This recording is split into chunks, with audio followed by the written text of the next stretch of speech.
You think being open makes you relatable. You think vulnerability builds trust. You think the more people know about you, the more they'll respect you. And that belief, that soft, comfortable, socially conditioned belief, is quietly destroying every advantage you have. The moment you open your mouth and reveal what you want, what you fear, what you're planning, what you're feeling, you lose. Not eventually. Immediately. The power shifts the second the information leaves you. And the worst part? You handed it over voluntarily. You didn't get manipulated. You walked up to the table, laid your cards face up, smiled, and called it authenticity. This video is going to change the way you operate permanently. Not because I'm going to motivate you.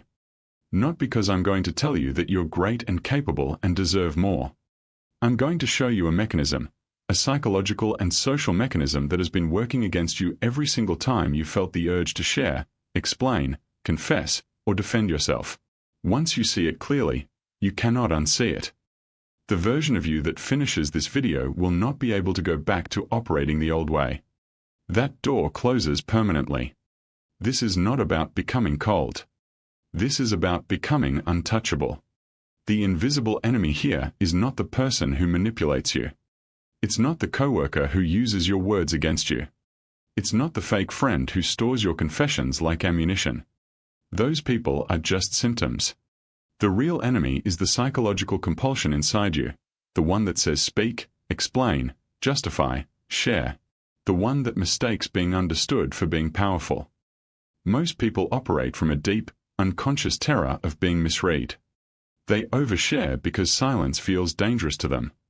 They explain themselves because they believe that if people just knew their intentions, they'd be respected. They confess insecurities because they've been told it makes them human. And they do all of this while the people across from them, the strategically aware, the socially calibrated, the genuinely dangerous, sit quietly, absorb everything, and store it. The average person thinks information is social currency. Something you trade to build connection. Something you offer to show trust. Weak men think the more they reveal, the more they're liked. And they're right, they might be liked. But likability is not power. Likability is management. When people like you because they know everything about you, they don't fear your potential. They've already calculated your ceiling. They want you to keep talking. Every system around you, social media, relationship culture, workplace dynamics, rewards disclosure. Vulnerability gets applause. Transparency gets called brave. You've been trained to see silence as withholding and openness as strength. That inversion is not an accident. Controllable people talk. Uncontrollable people don't. Position yourself differently. You are not like the majority who bleeds information to feel accepted. You are here because something in you already suspected that silence was a weapon, and you were never fully taught how to use it. 500 years ago, Niccolo Machiavelli understood something that most people in the modern world have completely forgotten. Information is the currency of power, and the man who controls what others know about him controls the narrative, the outcome, and ultimately the room. Machiavelli didn't write for the weak.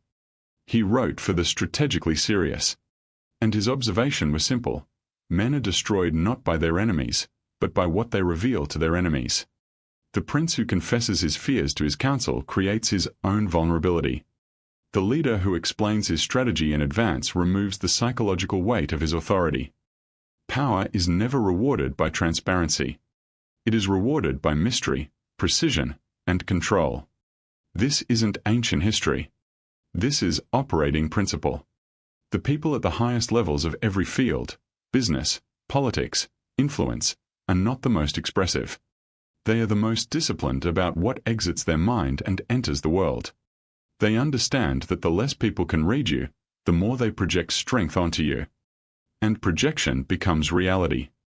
History shows us, repeatedly, that the ones who survived, politically, socially, strategically, were not the ones who spoke most honestly. They were the ones who spoke most deliberately. After this video, you will never interact with people the same way. You will begin to hear every unnecessary disclosure, every apology that wasn't required, every over-explanation, every emotional confession to someone who hadn't earned it, and you will feel the cost of it physically. Like watching money leave your account in real time. You will become impossible to manipulate, because manipulation requires leverage, and leverage requires information, and you will stop supplying it. You will become strategically superior in every room you walk into, not because you're the loudest or the most impressive, but because you're the most unknown. You will become emotionally disciplined, not numb, not cold, but in control of what you project and when. You will understand the difference between intimacy and exposure, between trust and disclosure. The people in your life who have used your words against you, who have watched you explain yourself into a weaker position, who have walked away from your confession with a smile they couldn't quite hide, they will no longer be able to reach you. Not because you've become hostile, because you've become illegible. This changes your relationships, your professional life, your internal experience of yourself. This is not a technique. This is an identity shift. And it starts now. Number 1. Stop explaining yourself. Permanently. The explanation is always a confession of insecurity. Think about what happens when you explain yourself. What drives it? Someone doubts your decision. Someone questions your choice. Someone looks at you sideways and your body immediately generates a flood of justification. Let me tell you why I did that. Let me make sure you understand my reasoning. Let me give you enough information so that you judge me favorably. That is the mechanism. Not honesty. Fear. The psychological reality is that when you explain yourself, you're not providing clarity. You are seeking approval. You are outsourcing your sense of legitimacy to whoever is listening. And they know it. People who are socially calibrated can feel the difference between someone who explains because it's useful and someone who explains because they need to be understood. One comes from strength. The other comes from anxiety. Watch the most powerful people in any room. They make decisions and let them stand. They act and don't feel compelled to narrate the action. They carry a silence around their choices that communicates something words never could. I do not require your understanding to proceed. Here's the scenario. You take a decision at work that your colleague questions, maybe not directly, maybe just with a look, a pause, a tone. The old version of you launches into an explanation. You lay out your reasoning. You soften the decision to make it more palatable. You watch their expression for signs of approval and adjust in real time. By the end, you've turned your choice into a negotiation. You've turned your authority into a request. The power reframe is this: silence in the face of skepticism reads as confidence. An explanation in the face of skepticism reads as doubt. You are not doubting yourself. So stop performing doubt. Write this down.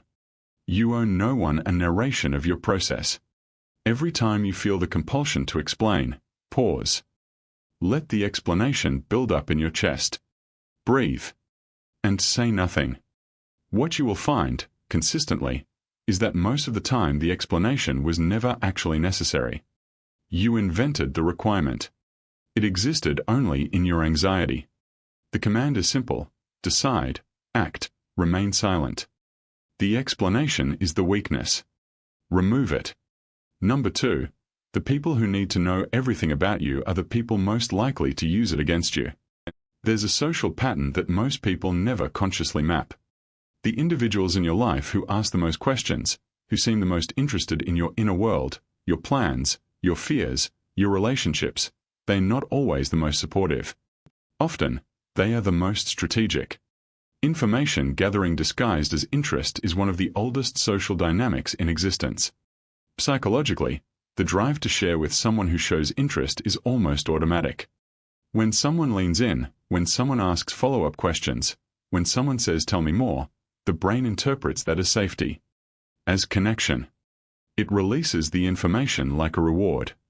You feel closer to them after. But what has actually happened is a transaction. They have more.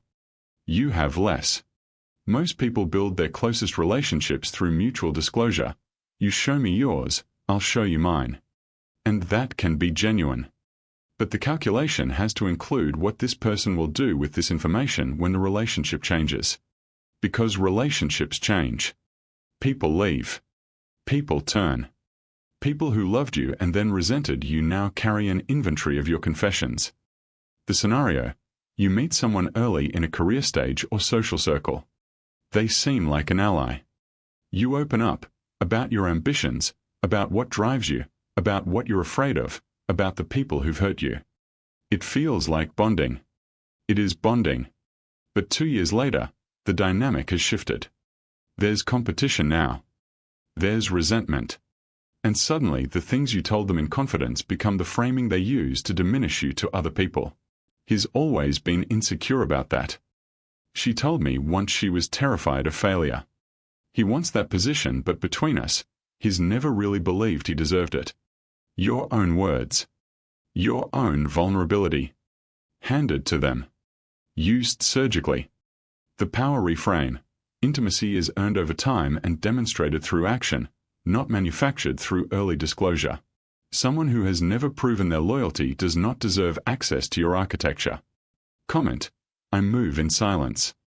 Trust is not built by revealing yourself. Trust is built by watching how someone behaves when they have nothing to gain. Reveal less. Observe more.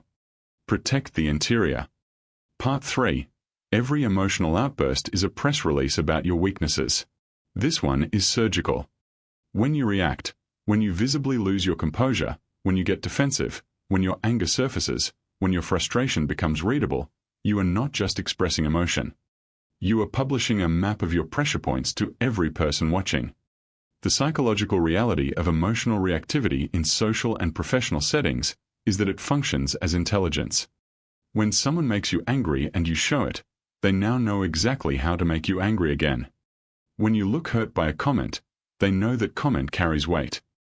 When you flinch at a particular type of criticism, they have located a wound they can return to whenever they need leverage. Strategically aware people do not react immediately. Not because they don't feel.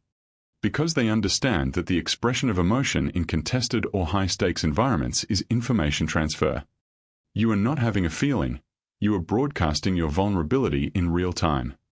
Watch what happens in rooms where power operates. Someone says something designed to destabilize.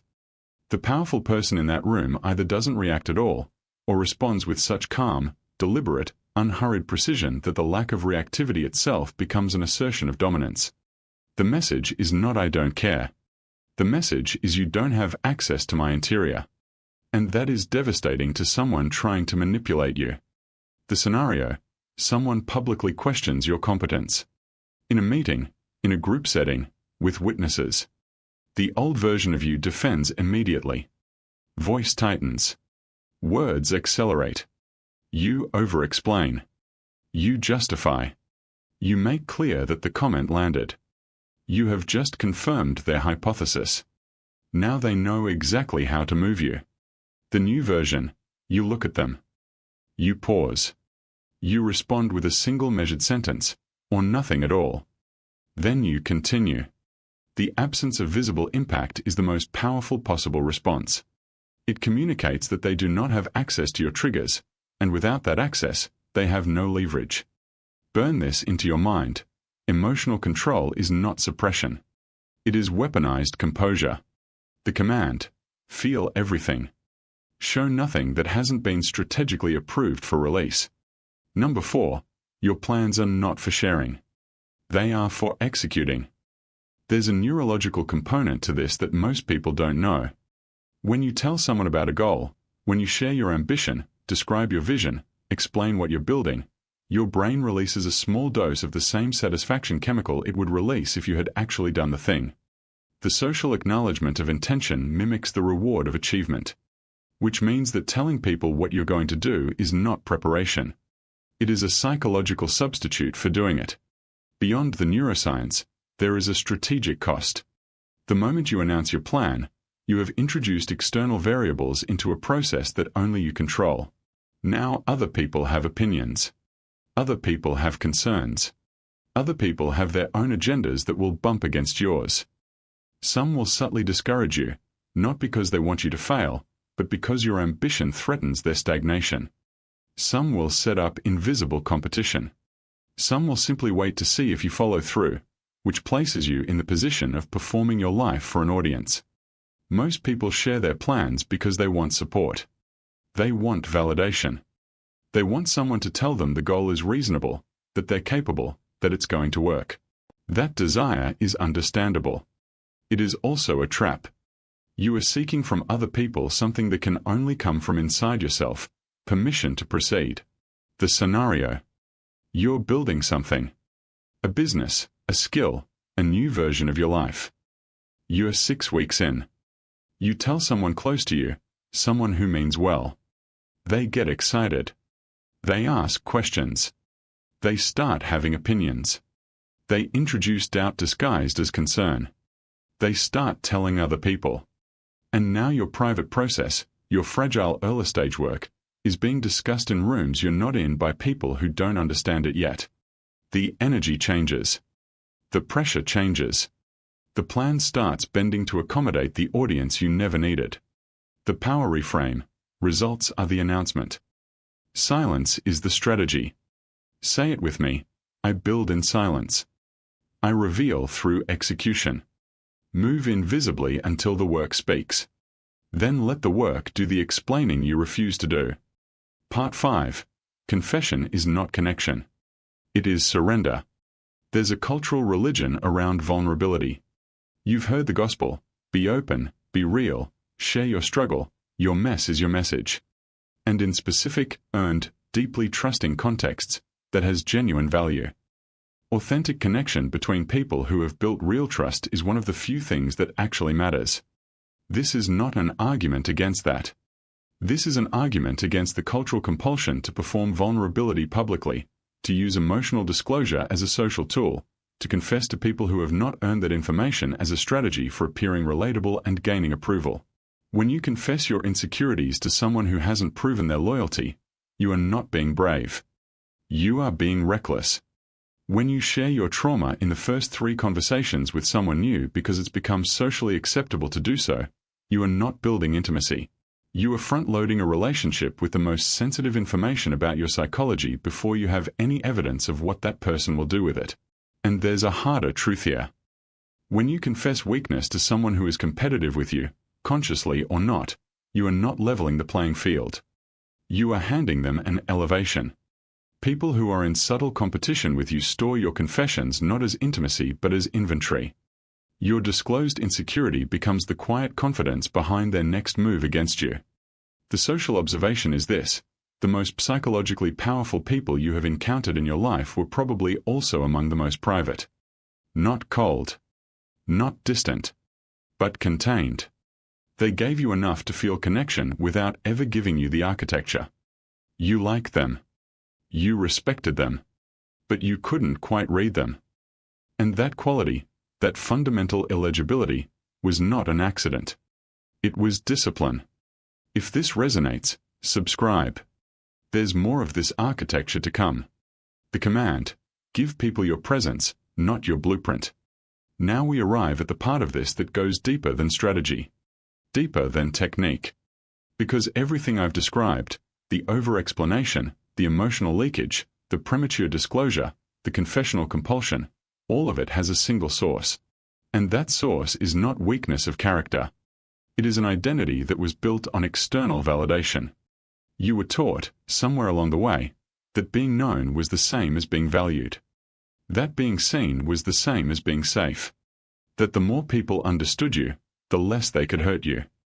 And so you became a person who speaks to be understood, who shares to be accepted, who confesses to preempt judgment, who explains to manage perception. That version of you served a purpose once. Maybe it kept you safe in an environment where being agreeable was the only way to survive. Maybe it earned you connection when silence felt too dangerous. Maybe it built relationships that mattered. But that version of you has a ceiling. And you have hit it.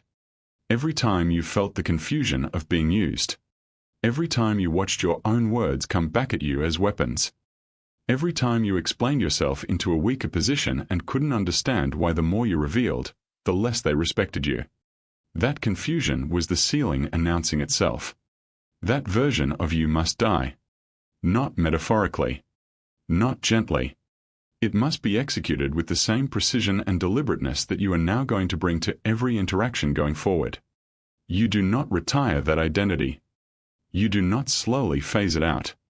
You look at it clearly, the compulsive sharer, the chronic over-explainer, the person who needed to be understood more than they needed to be powerful, and you end it. The old architecture is incompatible with where you are going. A man who reveals everything cannot hold territory. A person who explains every decision cannot command rooms. A version of you built on external validation cannot operate from internal authority. The foundation is wrong. You don't renovate it. You burn it and build on the cleared ground. This is not cruelty to yourself. This is the most serious form of self-respect. You are refusing to keep paying the price of a pattern that was never serving you. You are choosing a different cost, the discomfort of silence, the friction of restraint, the initial loneliness of being illegible, because those costs produce something the old way never could. They produce an interior that no one can access without your permission. A psychology that cannot be leveraged because its pressure points are unknown. An identity so self-sourced that external validation becomes irrelevant, not because you've performed indifference, but because you've genuinely stopped requiring it. You stop asking for permission. From anyone. To be who you are, to want what you want, to build what you're building. The permission was never theirs to give. You were just operating as though it was. You are no longer someone who talks to be accepted. You are someone who speaks when it serves a purpose, acts without narrating, builds without announcing, and moves through environments with the kind of contained presence that makes people feel they are in contact with something real, something they cannot fully read, cannot easily manipulate, cannot reduce to a set of disclosed vulnerabilities. You protect your interior not because you are ashamed of it, but because it is yours. Because access to what drives you, what wounds you, what you are building, that access is the most valuable thing you possess, and you will not give it away in exchange for temporary approval or the comfort of being understood. The person who knew everything about you owned a version of you. That ownership is over. Comment: I am illegible. I am undivided. I am unreachable. You came here knowing something was wrong. Now you know what it was. The silence begins now.